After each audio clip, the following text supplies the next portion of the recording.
Bismillahirrahmanirrahim. Assalamualaikum warahmatullahi wabarakatuh. Alhamdulillahi rabbil alamin, wa bihi nasta'inu ala umurid dunya waddin, wassalatu wassalamu ala asyrafil anbiya'i wal mursalin sayyidina Muhammadin wa ala alihi wa sahbihi ajma'in. Allahumma salli ala sayyidina Muhammad wa ala ali sayyidina Muhammad kama sallaita ala sayyidina Ibrahim wa ala ali sayyidina Ibrahim wa barik ala sayyidina Muhammadin kama barakta ala sayyidina Ibrahim wa ala ali sayyidina Ibrahim fil alamin innaka Hamidum Majid. Allahumma salli ala nuril anwar wa sirril asrar wa tiryaqil aghyar wa miftahi babil yasar sayyidina Muhammadin al-mukhtar wa alihi al-athhar wa ashabihi al-akhyar adada ni'amillahi wa ifdalih. Rabbi shrah li sadri wa yassir li amri wa hlul 'uqdatam min lisani yafqahu qawli. Rabbana zidna ilman warzuqna fahman bi rahmatika ya arhamar rahimin. Walhamdulillahi rabbil alamin. Hadratul muhtaramin yang al-faqir hormati dan muliakan para bapak juga ibu, para kesepuhan, para tokoh masyarakat, para jamaah Masjid Al-Mizan rahimani wa rahimakumullah. Alhamdulillah di pagi hari ini al-faqir bersyukur kepada Allah Subhanahu wa taala karena bisa berjumpa dengan para jamaah semua. Mudah-mudahan kita semua dalam keadaan sehat walafiat, semuanya dalam keadaan membawa iman dan Islam. Yang sedang dilanda musibah, mudah-mudahan Allah ringankan bebannya, Allah angkat bebannya, Allah hibur, Allah ganti musibahnya dengan yang lebih baik. Yang sedang direjek hutang, mudah-mudahan Allah segera lunasi.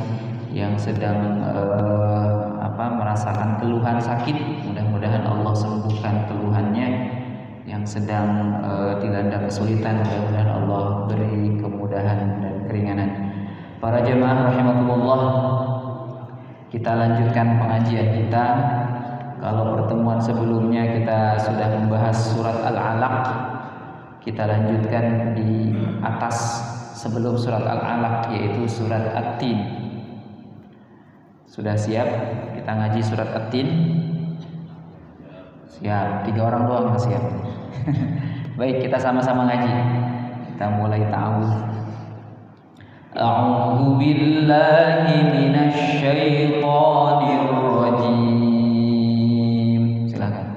A'udzu billahi minasy syaithanir rajim.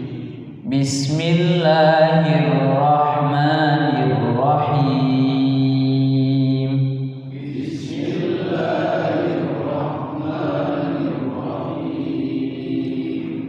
Wat-tini waz-zaitun.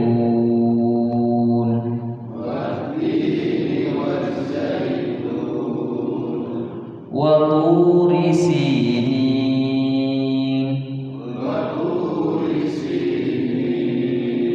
Wa hadzal baladil amin.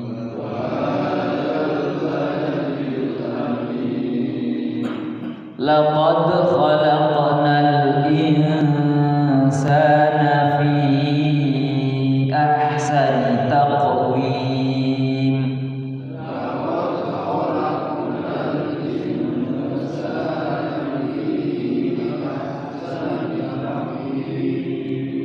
Thumma radadnahu asfala safilin.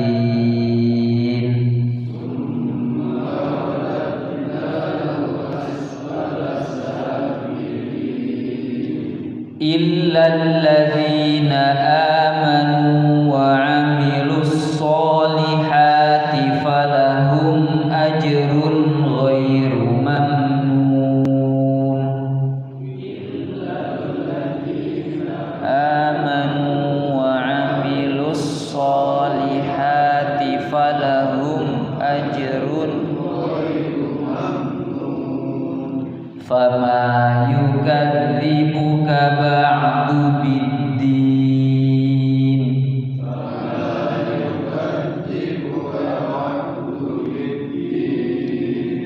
alaysa Allahu bi ahkamil hakimin.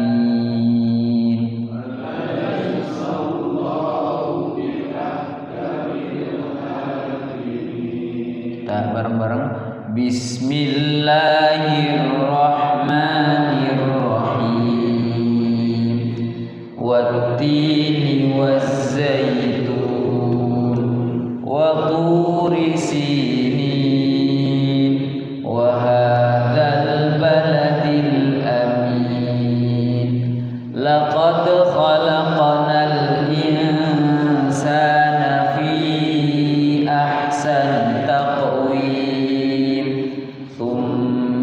رددناه أسفل سافلين إلا الذين آمنوا وعملوا الصالحات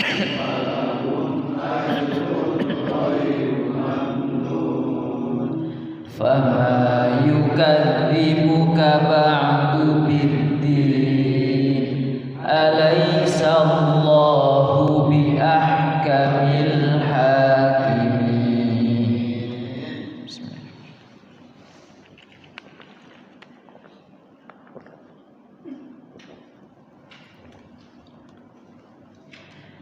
Jemaah rahimakumullah, alhamdulillah. Di surat At-Tin ini Allah Subhanahu wa taala menjelaskan surat At-Tin ini ada 8 ayat. Ini merupakan surat Makkiyah. Menurut jumhur ulama ini surat Makkiyah. Berarti surat Makkiyah itu adalah surat yang diturunkan di Makkah sebelum Rasul hijrah ke Madinah. Tapi sebagian ulama juga menyatakan bahwa surat At-Tin ini adalah surat Madaniyah, surat yang diturunkan di Madinah ketika Rasul telah hijrah ke Madinah. Ini berdasarkan pendapatnya Ibnu Abbas dan Qatadah. Apa makna wattini wazaitun? Dalam tafsir Jalalain yang ditulis oleh Syekh Imam Jalaluddin Al-Mahalli dan Imam Jalaluddin As-Suyuti, beliau menjelaskan wattini wazaitun, demi buah tin dan buah zaitun. Jadi tin dan zaitun di sini ditafsirkan sebagai al-ma'kulain, dua jenis makanan yang dapat dimakan. Itu makna yang harfiahnya. Tapi ada terusannya, au jabalaini bisyami yunbitanil ma'kulain, atau dua gunung di wilayah Syam yang menumbuhkan kedua jenis makanan tersebut, yakni buah tin dan zaitun. Jadi wattini wa zaitun itu bisa dimaknai tin dan zaitun, bisa juga dimaknai gunung yang ada di Syam. Yang di gunung tersebut, dua gunung tersebut itu tumbuhnya tin dan zaitun. Jadi secara harfiah jenis buah-buahan yang dimakan manusia, sedangkan secara majazinya tin dan zaitun itu adalah simbol. Simbol apa? Simbol tempat dua gunung yang di Syam yang identik dengan keberkahan tempat tumbuhnya buah-buahan tin dan zaitun. Itu simbolik. Makanya hati-hati dengan simbol. Nah, kemarin rada rame itu simbol apa itu, bendera tengkorak. Ya, sebenarnya kaum muslimin harusnya tidak ikut tatah, karena tengkorak itu kan simbol identik dengan kekerasan, simbol bajak laut. Simbol yang namanya bajak laut itu kan ada kekerasannya, ada apa itu ya, ada perampokan gitu ya. Harusnya tidak mengibarkan itu. Jadi simbol tin dan zaitun itu simbol dari dua gunung yang ada di Syam, yang di sana tumbuhnya tin dan zaitun. Nah, sedangkan di tafsir Ibnu Katsir menjelaskan bahwa ikhtalafal mufassiruna huna ala aqwalin katsiratin. Para ahli tafsir berselisih pendapat di sini dalam banyak pendapat. Faqila al-muradu bitini masjidu Dimashq. Maka dikatakan yang dimaksud dengan atin adalah Masjid Damaskus. Waqila hiya nafsuha. Dikatakan pula maksudnya adalah kota itu sendiri, yaitu kota Damaskus. Waqila al-jabalul ladzi indaha. Dikatakan juga gunung yang berada di dekat Damaskus atau di dekat buah atin. Wa qala al-Qurtubi, Imam Qurtubi menjelaskan huwa masjidu ashabil kahfi. Atin di situ adalah Masjid Ashabul Kahfi. Wa rawal Aufi an Ibnu Abbas annahu Masjidun Nuh alladzi 'alal judi. Al-Aufi meriwayatkan dari Ibnu Abbas bahwa Atin di situ adalah masjidnya Nabi Nuh yang berada di Gunung Judi. Wa qala Mujahid, Imam Mujahid berkata, buah tinukum hadza, tin yang dimaksud adalah buah tin yang ada pada kalian ini. Itu makna atin. Sedangkan makna az-zaitun waz-zaitun qala Ka'bul Ahbar wa Qatadah wa Ibnu Zaid wa ghairuhum. Menurut Ka'ab al-Akhbar, Qatadah dan Ibnu Zaid dan yang lainnya, Az-Zaitun adalah Masjidu Baitul Maqdis. Yang namanya Zaitun itu adalah Masjid Baitul Maqdis, yakni Masjidil Aqsa yang ada di Palestina. Wa qala Mujahidun wa Ikrimah huwa hadza zaitunul ladzi ta'sirun. Sedangkan Imam Mujahid dan Ikrimah berpendapat bahwa az-zaitun itu adalah buah zaitun yang kalian peras untuk diambil minyaknya. Sama ini juga tafsir Ibnu Katsir juga menjelaskan bahwa atin dan zaitun itu memiliki makna yang luas, bisa bermakna secara harfiah sebagai nikmat Allah yang menunjukkan kekuasaannya, bisa juga bermakna simbolik.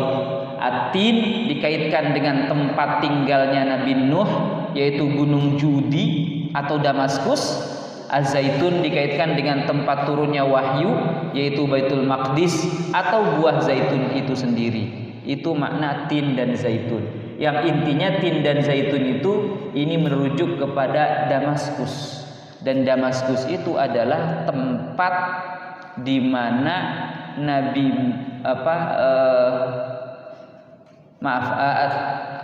atin di Damaskus, sedangkan zaitun itu Baitul Maqdis. Baitul Maqdis itu tempat menerima wahyunya Nabiullah Isa alaihissalam. Wa turi sinin, dan demi gunung Sinin. Dalam tafsir Jalalain, turi sinin itu adalah al-jabalul ladzi kallamallahu ta'ala alaihi Musa. Gunung di mana tempat Allah Subhanahu wa taala berbicara langsung dengan Nabi Musa alaihi salam. Wa ma'na sinin, kata tafsir Al-Jalalain, al-mubarak. Makna sinin adalah al-mubarak, tempat yang diberkahi, awil hasanu bil asjaril muthmirah, atau tempat yang indah karena dipenuhi pepohonan yang berbuah. Turi sinin ini adalah merujuk kepada gunung Tur Sina atau yang dikenal dengan Sinai, tempat suci di mana Nabi Musa menerima wahyu. Dan kata sinin merupakan bentuk lain dari Sina. Ini menurut sebagian ulama bahasa dan juga menunjukkan keagungan serta keberkahan tempat tersebut. Itu makna dari Turi Sinin. Ya, Turi Sinin, Gunung Sinin, Gunung Sinai, yaitu tempat di mana Nabiullah Musa alaihissalam menerima wahyu dan Allah Subhanahu wa taala berbicara langsung kepada Nabiullah Musa alaihissalam. Sedangkan dalam tafsir Ibnu Katsir, wa turi sinin, demi gunung Sinin, Ibnu Katsir menafsirkan mengutip pendapat Ka'ab al-Ahbar dan yang lainnya, huwal jabalul ladzi kallamallahu alaihi Musa. Turi Sinin itu adalah gunung tempat Allah berbicara kepada Nabi Musa. Turi Sinai itu. Turi Sinai. Wa hadzal baladil amin. Ayat yang ketiga, Allah Subhanahu wa taala berfirman, wa hadzal baladil amin, dan demi kota negeri yang aman ini. Ini adalah Makkah. Berarti ini karena hadzal baladil amin itu merujuknya ke Makkah. Ini yang makanya qaul jumhur, mayoritas ulama berpendapat ini adalah surat Makkiyah, turunnya di Makkah. Hadzal baladil amin, demi kota negeri yang aman ini, yakni Makkah. Kenapa? Li'amnin nasi fiha, karena penduduknya merasa aman di dalam Makkah, jahiliyatan wa islaman, baik pada masa jahiliyah maupun pada masa Islam. Jadi Makkah itu adalah kota yang aman karena di sana ada Baitullah. Zaman dahulu, zaman jahiliyah pun Baitullah, Makkah itu tempat persinggahan, tempat tujuannya orang-orang. Banyak orang dari berbagai macam penjuru dunia. Termasuk setelah Islam pun demikian. Setelah Islam datang pun demikian, Ka'bah itu adalah tempat yang banyak dikunjungi oleh orang-orang. Dan ini adalah mukjizatnya Nabiullah Ibrahim. Nabiullah Ibrahim itu diberi perintah oleh Allah untuk menyeru seluruh manusia. Lalu kemudian kata Nabiullah Ibrahim, bagaimana kami menyerunya? Kata Allah, seru saja. Ya, akhirnya diserulah oleh Nabi Ibrahim, lalu kemudian orang-orang berdatangan. Ya, termasuk kita, mudah-mudahan termasuk orang yang datang ke Mekah. Amin. 7 orang dong yang amin, kayaknya pengen. Alhamdulillah. Ya, mudah-mudahan tahun ini atau tahun depan kita semua dipanggil oleh Allah Subhanahu wa taala untuk mengunjungi Makkah dan Madinah. Mengunjungi kota Makkah untuk umroh atau haji. Makkah itulah pusat sujudnya umat manusia. Semua manusia yang ruku' dan sujud berpusat di Baitullah. Begitupun mengunjungi kota Madinah, karena kota Madinah itu pusatnya sholawat. Kita sholawat, baca sholawat Allahumma sholli ala Muhammad, atau uluk salam kepada Rasul, assalamu alayka ya Rasulullah, assalamu alayka ayyuhan nabi wa rahmatullah. Setiap kita tasyahud itu, baik tasyahud awal ataupun tasyahud akhir, ada ungkapan assalamu alayka ayyuhan nabi wa rahmatullahi wa barakatuh. Doa itu merujuk, berpusat menuju ke Madinah. Kenapa? Karena di Madinah ada jasadnya Rasulullah sallallahu alaihi wasallam. Sehingga Makkah dan Madinah itu tempat yang mustajab, karena semua untayan doa, untayan dalam sholat itu semuanya berpusatnya ke Makkah dan Madinah. Ruku, sujud, menghadapnya kita sholat berpusat ke Makkah. Ucapan sholawat juga ucapan sholawat yang kita ungkapkan itu berpusatnya ke Madinah, karena Rasulullah ada di sana. Ya, dan uniknya sholawat itu para jamaah, Bapak Ibu rahimakumullah, sholawat itu unik. Kenapa unik? Karena Allah memerintahkan kita agar membaca sholawat kepada Nabi, dan Allah sendiri pun melakukannya. Ya, dalam Al-Quran itu innallaha wa malaikatahu yusalluna 'alan nabi. Sesungguhnya Allah dan para malaikatnya Allah semuanya bersolawat kepada Nabi. Baru kemudian Allah memerintahkan kita, ya ayyuhalladzina amanu sallu alaihi wasallimu taslima. Wahai orang-orang yang beriman, bersolawatlah dan uluklah salam kepada Nabi Muhammad sallallahu alaihi wasallam. Dan ternyata para jamaah rahimakumullah, semua ulama bersepakat ya bahwa baca sholawat itu pasti diterima. Tidak pernah ditolak. Amalan yang pasti diterima adalah sholawat. Beda dengan amalan lain. Kalau sodakoh misalnya, hanya sodakoh yang ikhlas yang diterima oleh Allah. Sodakoh yang tidak ikhlas itu tidak diterima. Zikir yang khusyuk yang diterima oleh Allah. Zikir yang hatinya kosong itu tidak diterima. Misalnya baca subhanallah, Allahu akbar, la ilaha illallah, alhamdulillah. Zikir-zikir yang seperti itu yang diterima oleh Allah adalah zikir yang dibarengi dengan hati. Ketika hatinya hadir, ketika hatinya khusyuk, maka zikir itu pasti diterima oleh Allah Subhanahu wa taala. Tapi kalau hatinya kosong, la ilaha illallah, alhamdulillah, subhanallah misalnya, tapi hatinya kemana-mana, maka zikir yang seperti itu zikir yang tidak diterima. Berbeda dengan sholawat. Kalau sholawat itu pasti diterima, meskipun sambil main-main, meskipun sambil nyanyi, meskipun sambil jingkrak-jingkrakan, baca sholawat insya Allah diterima oleh Allah Subhanahu wa ta'ala. Itu uniknya sholawat. Makanya misalnya kalau lagi nganggur atau kalau lagi apa gitu ya, lagi gabut, apa gabut itu ya, kalau lagi nggak tahu apa yang mau dilakukan, baca sholawat saja. Allahumma sholli ala Muhammad, sallallahu ala Muhammad, sallallahu ala Muhammad. Itu pasti diterima, masya Allah. Ya, itu tentang sholawat. Baik, kembali ke wahadzal baladil amin, demi kota Makkah yang aman ini. Begitupun dalam Ibnu Katsir, beliau menafsirkan wahadzal baladil amin yakni Makkah, dan negeri yang aman ini maksudnya adalah Makkah. Lalu beliau menyitir pendapatnya Ibnu Abbas, Mujahid, Ikrimah,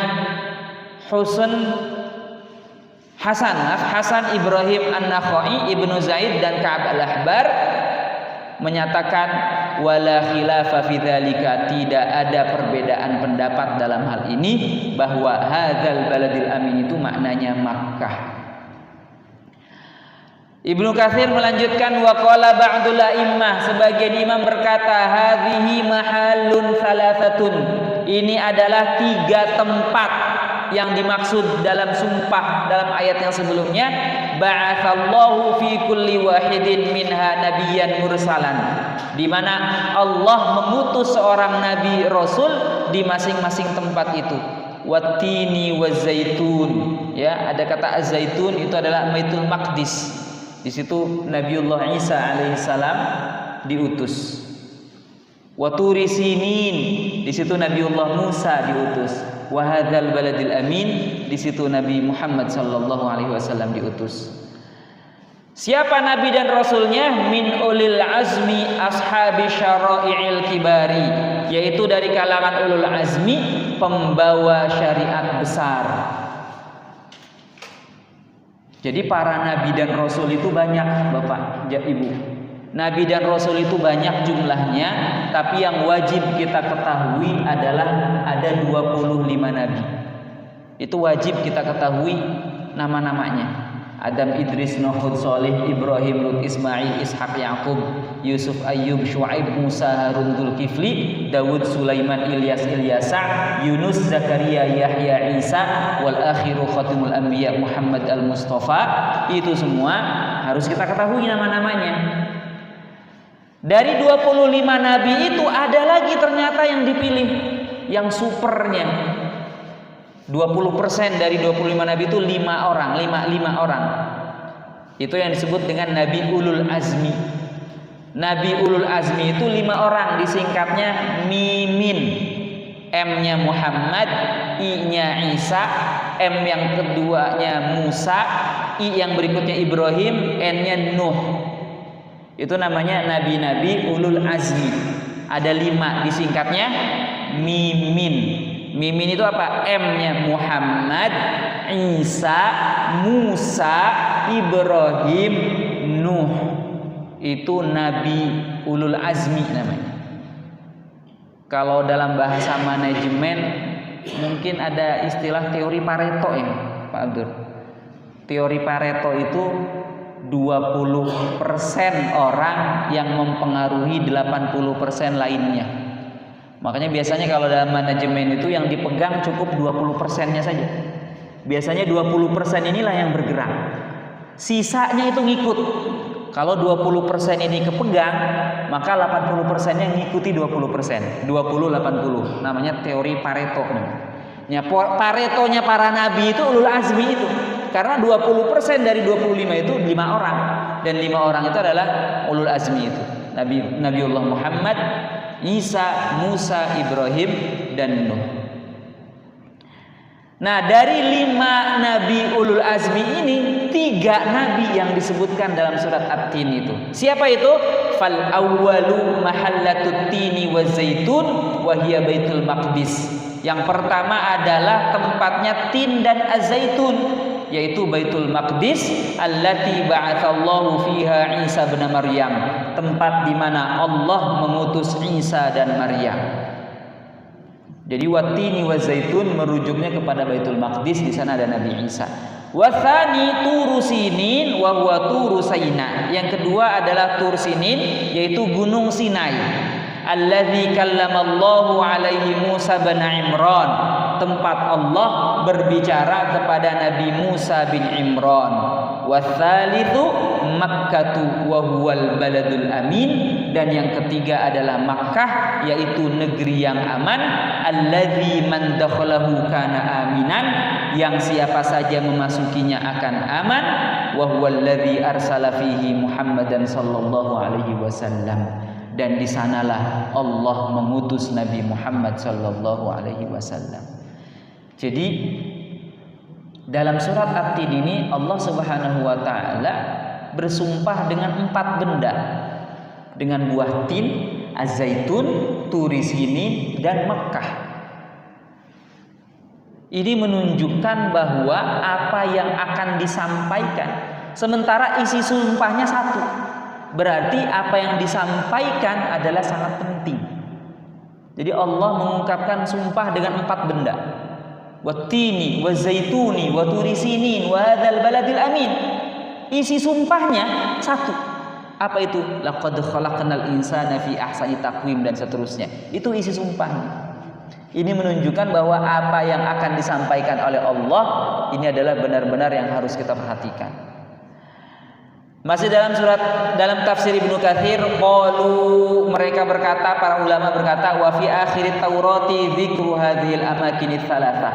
Di akhir kitab Taurat pun ternyata disebutkan 3 tempat ini. Dalam kitab Taurat disebutkan ja'allahu min Turi Saina. Allah datang dari Turi Sina. Maksudnya alladzi kallamallahu alaihi Musa bin Imran. Tempat Allah berbicara kepada Musa bin Imran. Wa asyraqa min Sa'ir, dan bersinar dari Sa'ir. Apa Sa'ir di sini? Baitul Maqdis alladzi ba'atsallahu minhu Isa, di mana Allah mengutus Nabi Isa. Dan berikutnya dalam kitab Taurat dijelaskan wasta'lana min jibali Faron, dan menampakkan diri dari gunung-gunung Faron. Apa Faron itu?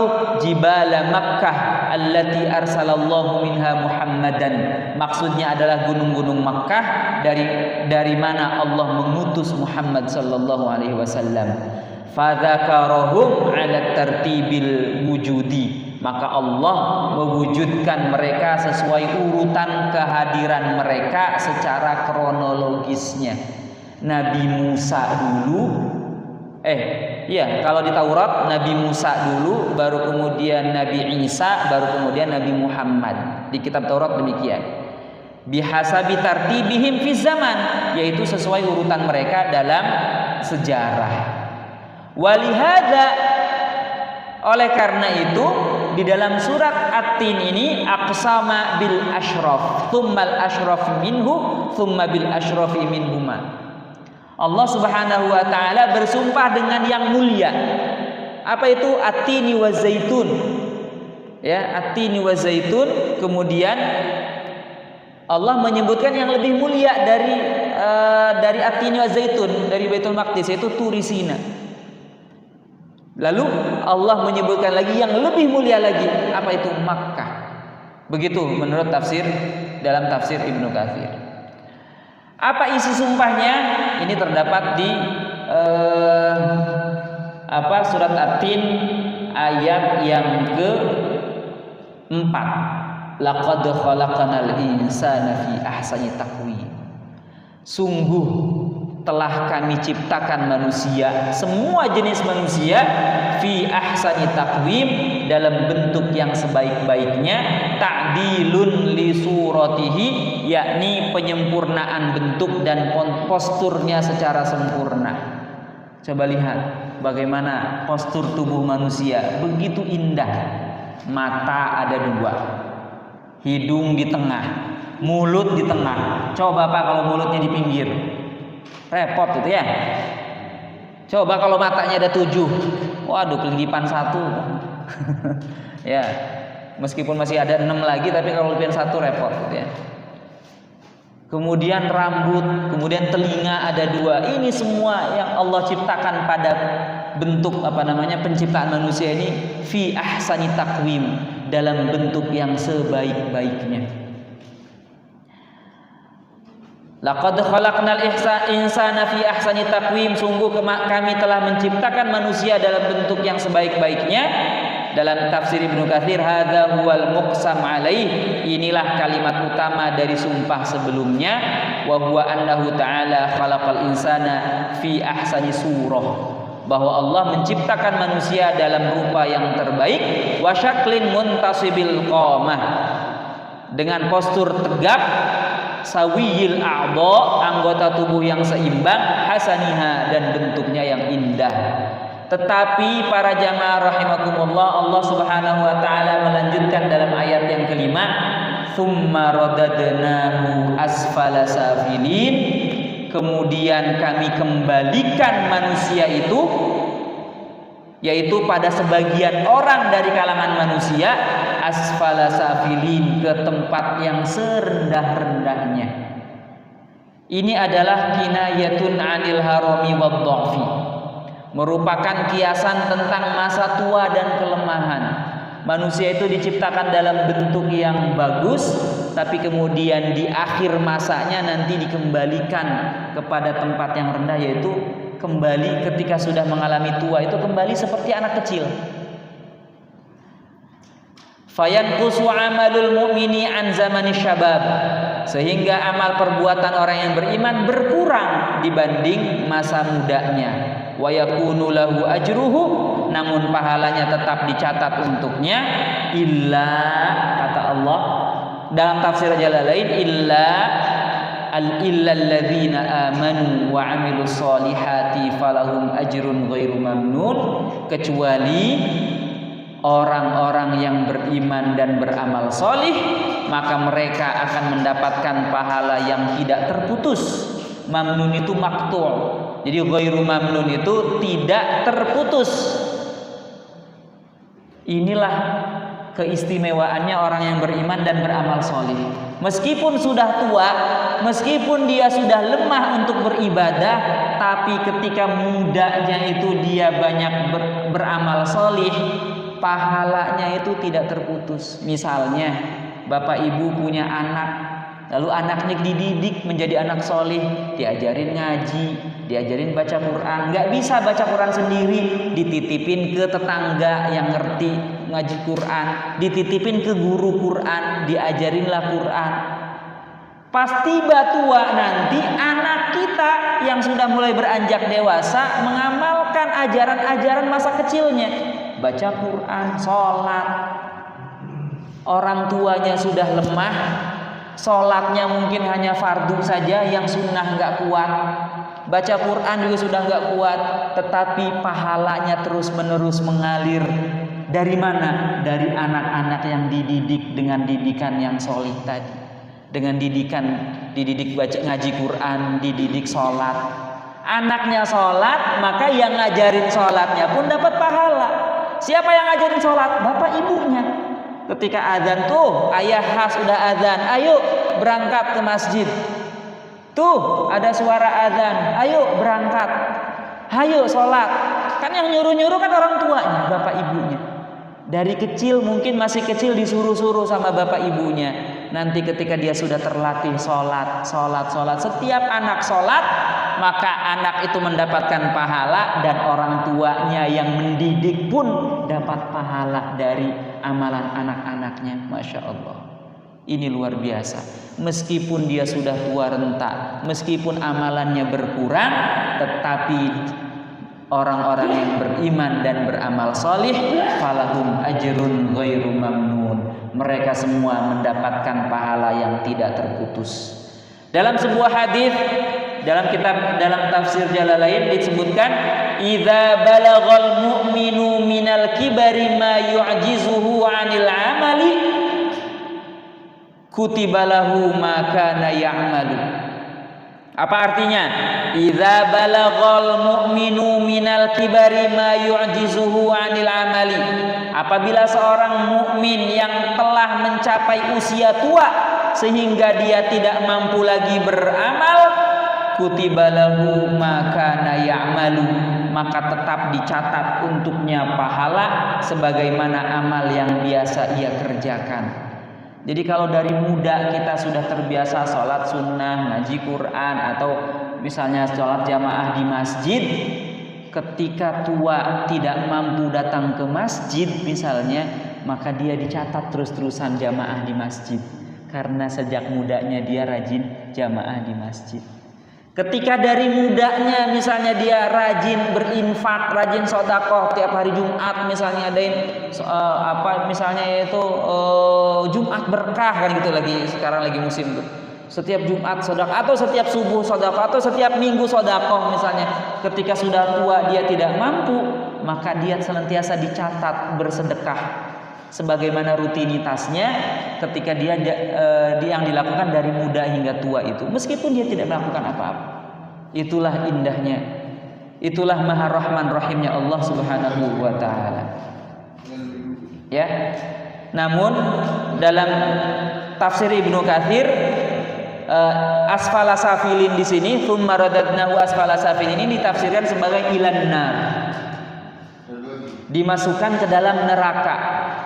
Jadi tsumma radadnahu, kami kembalikan manusia itu ila asfala safilin, tsumma radadnahu asfala safilin, maaf, kemudian kami kembalikan ke tempat yang serendah-rendahnya, itu maksudnya adalah an-nar, ke dalam neraka. Kenapa? Karena orang-orang yang beriman dan beramal soleh itu insya Allah tidak masuk neraka. Kalaupun masuk neraka sebentar doang, karena nanti semuanya akan masuk surga orang yang beriman dan beramal soleh itu. Insya Allah kita semua mudah-mudahan termasuk orang-orang yang selamat ya, tidak mampir ke neraka, semuanya jalur jalur pintas langsung masuk surga. Amin ya rabbal alamin. Karena neraka itu ngeri, Pak. Serendah-rendahnya neraka katanya, seringan-ringannya siksaan neraka seperti dipakaikan sendal, saking panasnya itu sendal, otaknya mendidih. Itu siksaan ringannya neraka. Dan dia beranggapan itu adalah siksaan paling berat, padahal itu adalah siksaan yang paling ringan. Mudah-mudahan kita semua terhindar dari siksaan api neraka. Semuanya mudah-mudahan masuk surga langsung. Nanti kalau misalnya di surga tidak menemukan teman-teman yang satu majelis ini, tolong dipanggil ya, tolong mengadu ke Allah. Ya Allah, misalnya, ya Allah Ayah Hastori belum kelihatan, ya Allah Pak Abdurrahman belum kelihatan, ini tolong ya Allah panggil mereka, pengen ngumpul lagi ya Allah, pengen ketemu sama teman-teman yang dulu berjamaah, dulu kumpul bareng di Masjid Al-Mizan. Itu permintaan penghuni surga itu Allah turuti. Coba, teman saja bisa menyelamatkan, apalagi orang tua terhadap anak-anak dan orang tua. Teman, sahabat, teman-teman sama-sama ngumpul di sini, ini bisa menyelamatkan di surga nanti. Jadi ketika ada teman yang biasa di samping kanan atau kirinya itu tidak terlihat di surga, itu bisa mengadu ke Allah, bisa mengajak. Dan teman yang belum ada di surganya itu bisa dipanggil sama Allah, diselamatkan. Ya sudah, misalnya kamu mentas itu sudah, karena dipanggil sama penghuni surga, kamu layak masuk surga karena dipanggil sama temenmu. Begitu, teman saja bisa menyelamatkan, apalagi bapak, orang tua terhadap anak, anak terhadap orang tua. Jadi kita, kalaupun misalnya ada anggota keluarga kita yang saat ini bisa jadi masih jauh dari harapan, belum menjadi ahli ibadah misalnya, tetaplah didoakan, insya Allah dengan doa Allah akan lembutkan hatinya, Allah akan beri hidayah. Kalaupun misalnya tetap saja misalnya mudah-mudahan nanti di akhirat kita bisa memberi syafaat, kita bisa menolongi anggota keluarga kita. Begitu. Jangan berputus asa. Karena rahmat Allah itu begitu luas. Ya, jadi orang-orang yang beriman dan beramal soleh itu tidak masuk neraka katanya ya. Kalaupun memang nanti ada beberapa hadis yang menyatakan bahwa ya mampir dibersihkan. Sebagaimana kenapa? Karena kalau hanya tua saja katanya itu yang mukmin kafir juga sama akan mengalami tua begitu. Kalau dalam tafsir Ibnu Katsir, sehingga asfala safilin di situ tempat yang serendah-rendahnya itu adalah neraka. Baik, kemudian dalam ayat yang berikutnya, fama yukadzibuka ba'du biddin, maka apakah yang menyebabkan kamu wahai orang kafir mendustakan ba'du, setelah itu semua setelah semua disebutkan, apa yang disebutkan? Min khalqil insan, bahwa manusia itu diciptakan dalam bentuk yang terbaik. Tsumma raddahu ila ardalil umur, kemudian dikembalikan ke usia yang paling rendah, yakni pikun. Ad-dalla 'alal qudrah 'alal ba'ats, ini menunjukkan bukti bahwa Allah Subhanahu wa taala mempunyai kuasa untuk membangkitkan kembali. Kenapa kamu orang kafir mendustakan biddin, mendustakan agama atau mendustakan hari pembalasan? Ad-din di sini bisa dimaknai agama, bisa dimaknai hari pembalasan. Fama yukadzibuka ba'du biddin, maka apa yang menyebabkan kamu mendustakan hari pembalasan setelah disebutkan tadi? Apa yang menyebabkan kamu mendustakan agama setelah disebutkan tadi? Bil jazail masbuqi bil ba'thi wal hisab, yakni pembalasan yang didahului dengan kebangkitan dan perhitungan amal. Maksud ayat ini adalah ma yaj'aluka mukadziban bidzalika wala ja'ila lahu, apa yang membuatmu mendustakan itu dan tidak mengakui keberadaannya. Alaihissallahu bi ahkamil hakimin, bukankah Allah adalah hakim yang paling bijaksana di antara para hakim? Ini adalah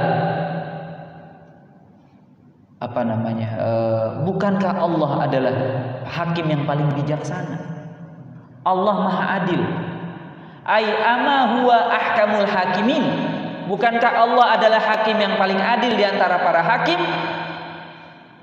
Huwa aqdal qadim, dia adalah yang paling adil dan paling sempurna putusannya di antara para hakim. Wa hukmuhu bil jazaa'i min dzalika, dan hukum Allah dalam memberi balasan di akhirat termasuk bentuk keadilan dan kebijaksanaan Allah. Dalam Ibnu Katsir, alladzi la yajuru wa la yadhlimu ahadan, yaitu zat yang tidak berbuat zalim dan tidak menyakiti siapapun. Wa min adlihi an yuqimal qiyamah, dan termasuk keadilannya Allah adalah menegakkan hari kiamat. Fayunsifal mazluma fid dunya mimman zalamahu, agar dia memberikan keadilan kepada orang-orang yang dizalimi di dunia dari orang yang telah menzaliminya.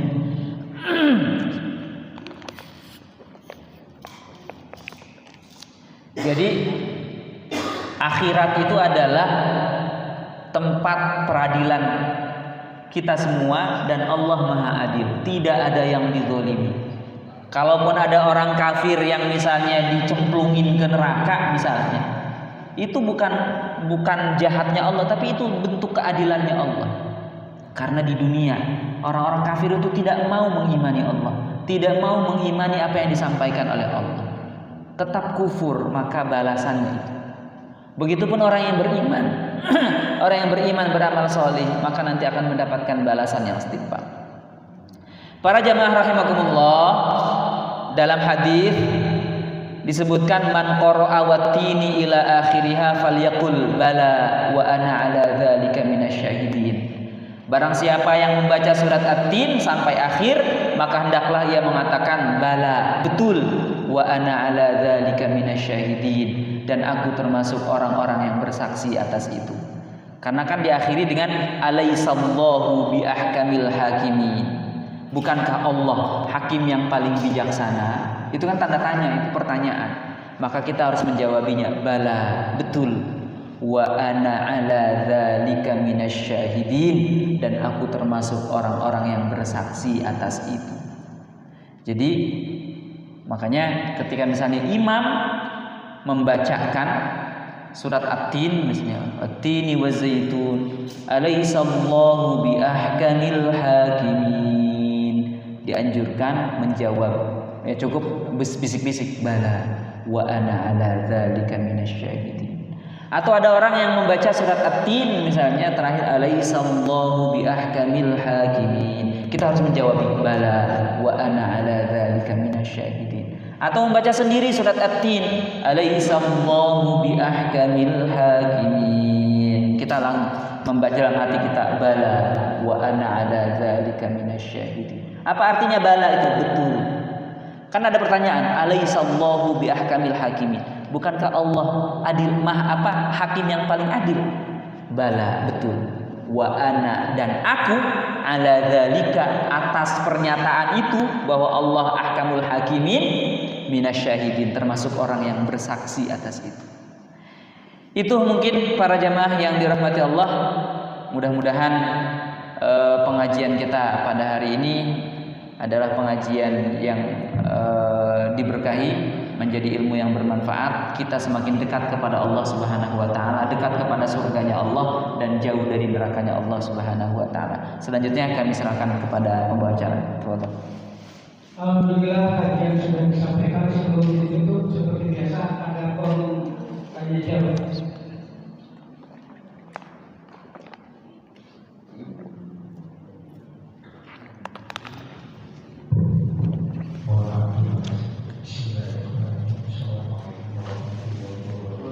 Waalaikumsalam warahmatullahi wabarakatuh.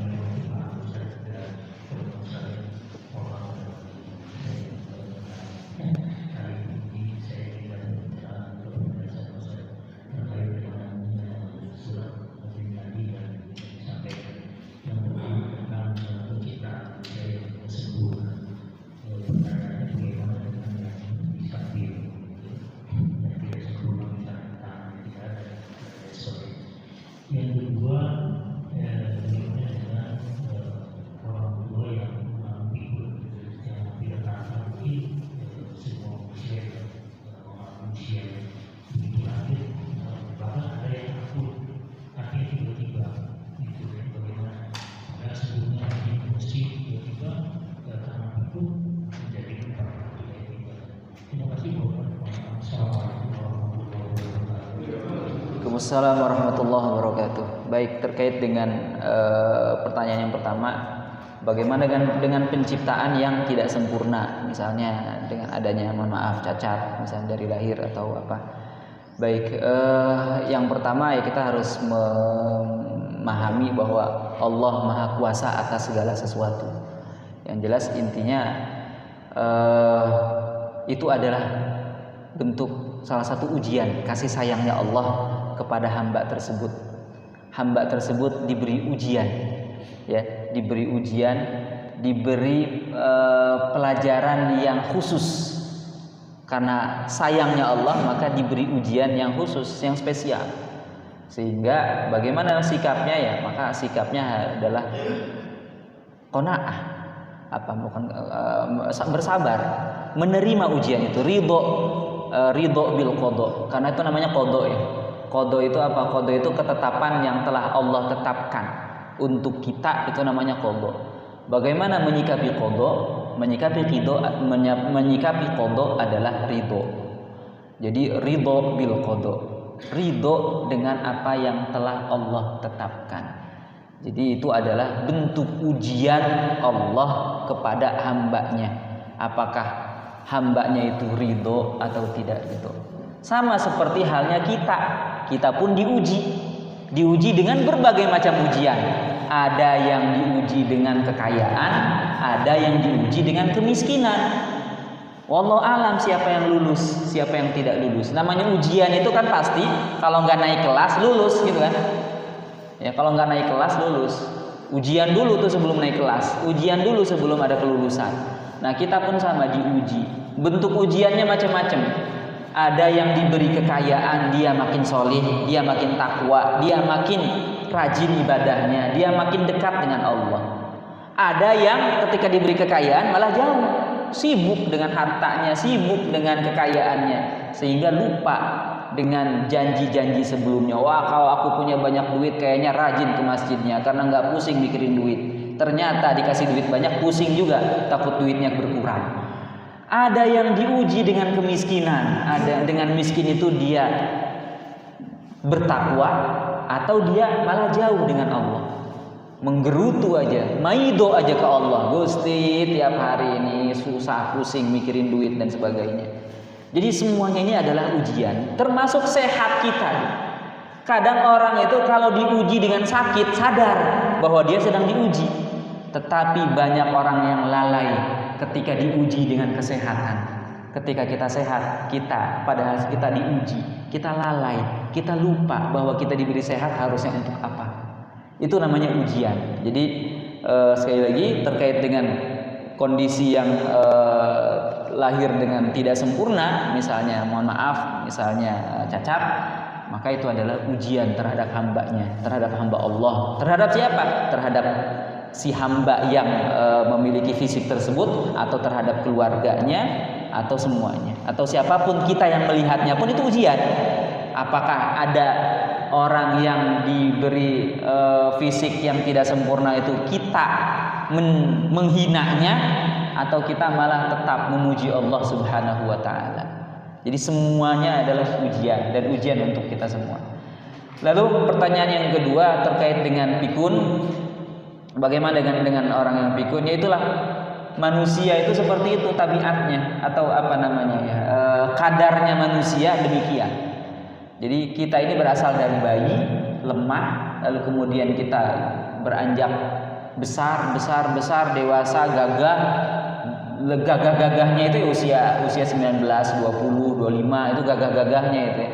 30, 40 itu ya udah makin merasa apa ya semakin gagah, meskipun sudah mulai masuk fase agak tua, sudah mulai keluhan gitu ya, ada encok, ada pegelinu, ada macam-macam lah ya, duduk misalnya udah banyak kesemutan, udah sakit pinggang gitu ya.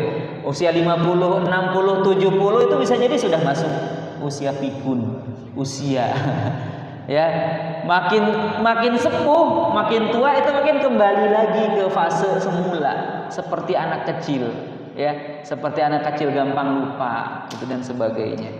Nah maka tadi dalam hadis tadi, illal ladzina amanu wa amilus solihati falahum ajrun ghairu mamnun.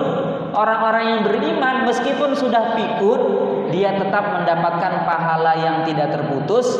Kalau sebelumnya dia rajin jamaah ke masjid misalnya, tapi setelah pikun dia lupa masjidnya di mana, sehingga bisa jadi dia meninggalkan sholat misalnya, maka orang yang seperti itu dia tetap mendapatkan pahala sholat berjamaah, karena sebelum pikun dia rajin sholat berjamaah. Karena kata hadis tadi, orang yang jika dia tidak mampu melakukannya karena uzur, karena sudah tua, maka dia mendapatkan pahala sebelum dia uzur. Jadi kalau sebelumnya rajin jamaah di masjid, lalu kemudian Allah uji dengan pikun, kemudian Allah uji dengan tidak mampu sholat berjamaah, dia dicatat senantiasa sholat berjamaah setiap waktu. Subhanallah. Itulah indahnya mendawamkan amal solih, membiasakan amal solih. Karena mohon maaf, akhir hayat itu ternyata tergantung pada kebiasaannya. Kalau kebiasaannya nyawer biduan misalnya, bisa jadi akhir hayatnya nyawer biduan. Kalau kebiasaannya itu misalnya banting kartu gaple misalnya, maka bisa jadi akhir hayatnya ketika banting gaple plak misalnya, disitulah malaikat Israil bertemu. Kalau dia membiasakan sholat subuh berjamaah, bisa jadi akhir hayatnya adalah pada saat sholat subuh berjamaah. Kalau dia terbiasa misalnya baca Quran misalnya, bisa jadi akhir hayatnya dia baca Quran. Kalau dia terbiasa hadir di pengajian, bisa jadi akhir hayatnya dia adalah dalam keadaan hadir pengajian. Jadi akhir hayat itu bergantung kepada kebiasaannya. Makanya biasakanlah amal dengan amalan-amalan kebaikan. Karena dengan amalan-amalan kebaikan itulah yang akan menjadikan akhir hayat kita itu seperti itu. Mudah-mudahan kita semua ini mendapatkan husnul khotimah, akhir hayatnya dalam keadaan yang baik. Naudzubillah, jangan sampai kita ini su'ul khotimah, di akhir hayatnya kita buruk. Naudzubillah. Apakah ada? Bisa jadi ada. Karena dia dari kecil dia terbiasa beribadah, dia dari kecil terbiasa beramal sholih. Pas sudah tua misalnya kayaknya pengen nenggak khomer misalnya. Pas coba-coba ternyata akhir hayatnya di situ. Naudzubillah. Ya, makanya jangan coba-coba untuk bermaksiat. Kebiasaan-kebiasaan baik itulah yang harus kita lakukan, harus kita dawamkan. Wallahu a'lam bishawab. Silakan barangkali ada yang lain. Ya, enggak.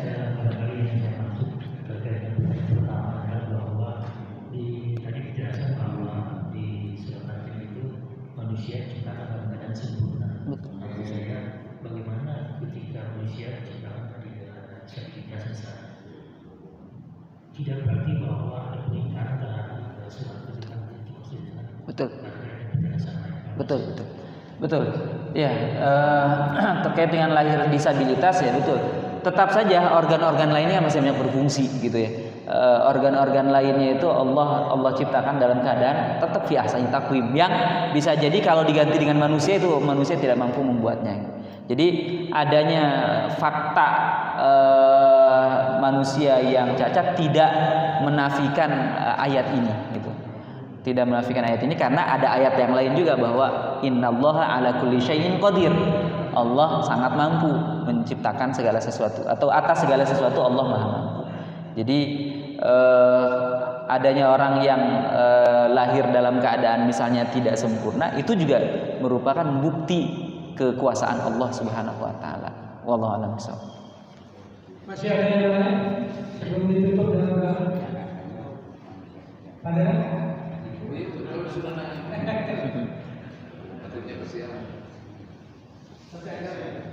17-annya ada 7.30 katanya. Terima kasih. Pertanyaan singkat saja, ini mengajarkan antara anak dan orang tua. Ya sekarang kan di BC sudah pensiun, bahwa bapaknya sudah pensiun, artinya yang mungkin sudah tidak punya penghasilan, anaknya sudah pada bekerja. Nah, kita mengajarkan anak itu untuk bersedekah atau si anak memberi uang kepada orang tuanya untuk bersedekah juga, atau menyuruh anak-anak menabung untuk ikut hidup kurban tahun berikutnya.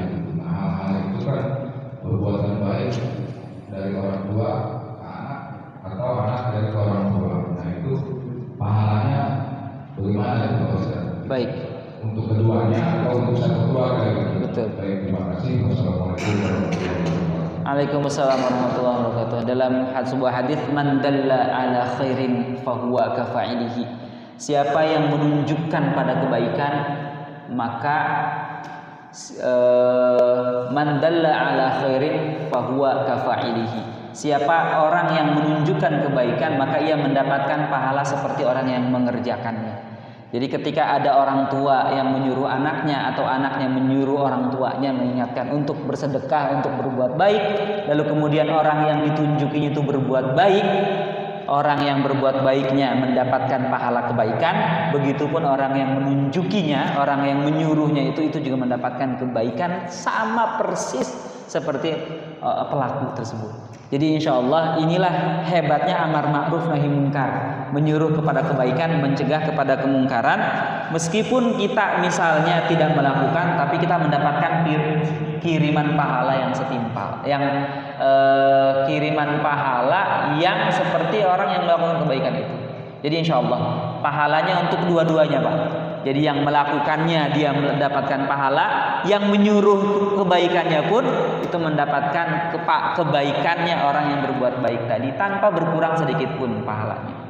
Jadi makanya jangan bosan-bosan untuk menyuruh kebaikan, karena mudah kan menyuruh doang. menunjukkan pada kebaikan, insya Allah. Jadi demikian, wallahu a'lam bishawab. Masih ada yang lain? Cukup?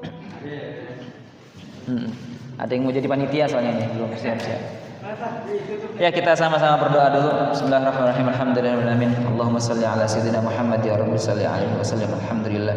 Allahumma qsim lana min khasyatika ma tahulu bainana wa baina ma'asik, wa min ta'atika ma tuballighuna bihi jannatak, wa min al-yaqini ma tuhawwinu bihi alaina musibatid dunya, wa matti'na bi asma'ina wa absarina wa quwwatina ma ahyaitana waj'alhu al-waritha minna waj'al tha'rana 'ala man zalamana wa ansurna 'ala man 'adana wa la taj'al musibatana fi dinina wa la taj'al ad-dunya akbar hammina wa la mablagha 'ilmina wa la tusallit 'alaina man la yarhamuna walhamdulillahi rabbil alamin.